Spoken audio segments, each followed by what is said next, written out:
In this video, I'm going to show you how you can verify your identity on Cash App. So click on your profile. You should see the option to verify your identity right here. So you just gotta click on it.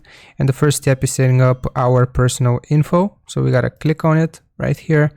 You have to write your legal name. So I'm going to do this. Just give me a second. Okay, like so. Now we gotta click on next. What is your date of birth? So I'm going to write my actual date of birth right here.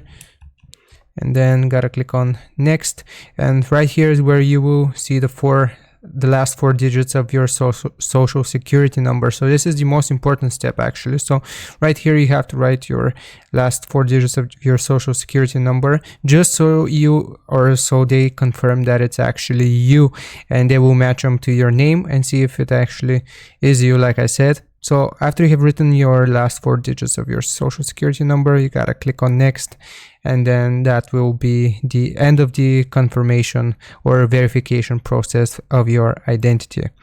So hope this helps. Don't forget to like and sub, and I'll see you next time.